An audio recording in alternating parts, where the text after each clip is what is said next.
Speaker, congratulate the honourable member for Bath on opening today's debate. I agree with much of what she said. I, too, oppose fracking for two reasons. Firstly, because it poses a threat to my constituency and I object to it being there. And secondly, because I just don't see the case from an energy policy perspective for why it should be required. But there is an important distinction to make, which my honourable friend was trying to introduce the honourable lady during her speech, and that is that we shouldn't conflate fracking, where we get the gas from, with the role of gas in our energy system in the interim. And I understand what the honourable lady said about sort of methane leakage and the potency of that as a greenhouse gas. I absolutely understand the point that she was making.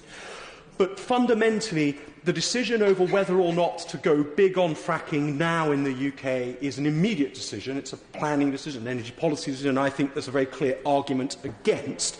But if we conflate that immediacy with the more measured approach that we need to take to removing gas from our energy system, I think that risks diluting what is a very important debate.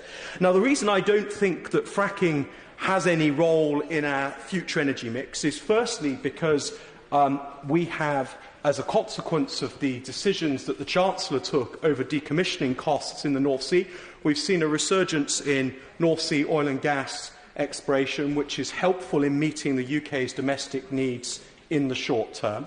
And so I think all of the expected economic upside will no longer be realised. Add to that the rapidly decreasing costs of renewables and storage, and the very exciting opportunity to embrace hydrogen, which I would far rather see be the mainstay of the government's future gas policy.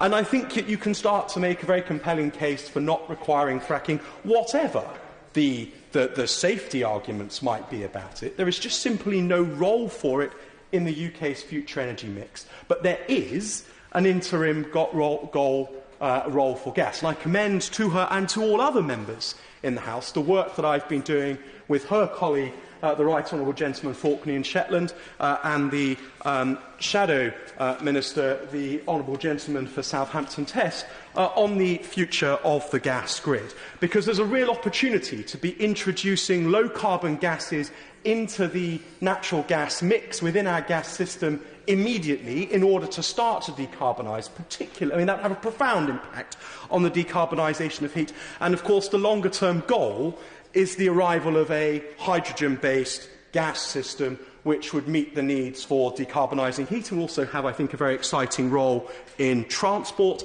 and also would have a very exciting role in terms of interseasonal long-term energy storage. The other thing that I think very interesting, the Right Honourable Gentleman for Kingston and Surbiton mentioned in his speech carbon capture and storage.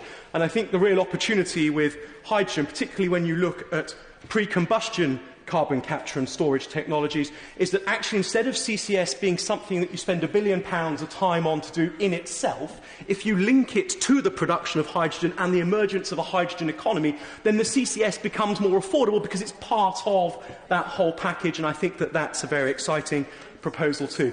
So I just hope that the government can admit that what might have seemed like a good idea 5 years or so ago is no longer a good idea. The world has moved on, and there are many, much more exciting opportunities that we could be embracing if we can just ditch fracking.